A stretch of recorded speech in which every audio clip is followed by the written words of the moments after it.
रिश्ते में उतार चढ़ाव तो होता ही रहता है और इसी तरीके से अभीरा और अरमान की जो रिश्ता है इस टाइम उसी में भी इसी टाइप की दूरियां आ चुकी हैं, जहां पे अब दोस्तों अरमान के जो दोस्त होते हैं वो तीनों मिलकर अरमान को समझाते हैं कि जो तुम्हारा रिश्ता है उसमें अनबन तो होती ही रहती है। कभी कोई नाराज़ हो जाता है तो कभी कोई नाराज़ हो जाता है, लेकिन इसमें सबसे बड़ी बात यह है कि तुम लोगों का जो रिश्ता है तुम उसको बनाए रखने के लिए कभी तुम्हें चाहिए कि तुम उसके सामने हार मान जाओ और कभी वो तुम्हारे सामने हार मान जाए। लेकिन अपनी एक गलती के ऊपर जो तुमने की है उसके ऊपर डटे मत रहो, क्योंकि वो हो सकता है कि अबीरा और अरमान तुम दोनों के रिश्ते को ही दोगला कर दे। क्योंकि जो इस टाइम दोस्तों अरमान और अबीरा एक दूसरे से दूर हैं,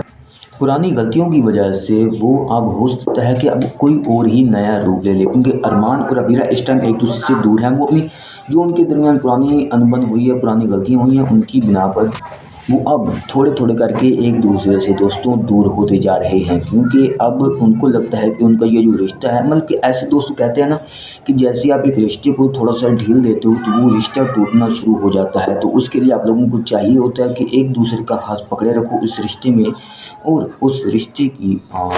शान को बचाए रखो, क्योंकि वो रिश्ता ही एक वाहिद कड़ी होता है जो दोनों तरफ के लोगों को जोड़ के रखता है। और इस तरीके से अरमान और रबिया के दरमियान भी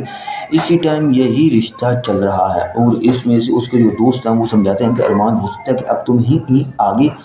जाकर अबीरा से बात करनी होगी कि अबीरा अगर मुझसे कोई गलती हुई है तो उसको माफ़ करो और फिर दोबारा से तुम दोनों को एक दूसरे के साथ आना ही होगा। नहीं तो तुम दोनों की ये जो रिश्ता अभी कुछ चल रहा है थोड़ा बहुत ही जो इस टाइम तुम दोनों के दरमियान लिंक है वो हो सकता है कि वो भी बिल्कुल ख़त्म हो जाए थोड़ी सी अनबन की वजह से। तो तुम्हें चाहिए कि तुम इस बारे में सोचो। और दोस्तों अपने दोस्तों की बात सुन के जो अरमान होता है दोस्तों वो भी इसी सोच में गुम हो जाता है कि उसके पीछे उसका पास्ट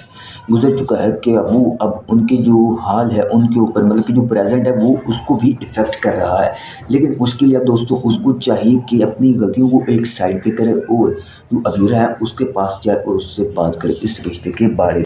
क्योंकि लाइफ में बहुत बहुत सी जो बड़ी बड़ी प्रॉब्लम होती है उनका अक्सर जो हल होता है वो बातों के ज़रिए ही ख़त्म किया जा सकता है, ठीक। और कुछ कुछ तो ऐसे मसले होते हैं जिनका मसला जंग तक चला जाता है, लेकिन अगर इंसान उसको सही तरीके से बात करके फ़ैसला करके उसको ख़त्म कर ले तो वो बहुत ही ज़्यादा बेहतर हो जाता है। और इसी टाइम उनकी जो दोस्त हैं दोनों तरफ, अब अबीरा की जो दोस्तें होते हैं, ठीक है दोस्तों, वो भी अब उसको यही बोलती हैं कि तुम्हें चाहिए कि अगर तुम दोनों का प्यार चल रहा है तो एक तरफ से अगर कोई एक तरफा प्यार कर रहा है तो दूसरी तरफ को भी चाहिए कि वो उसका भरपूर साथ दे। और दोस्तों जो अबीरा की फ्रेंड्स होती हैं वो भी उसको यही बात बोलती हैं कि तुम्हें चाहिए कि तुम अरमान के पास जाओ और अपनी कुछ तो ऐसी बातें करो ही सही जिससे तुम्हारी पुरानी यादें ताज़ा हो जाएं और ये बात यहीं पे ख़त्म हो जाए।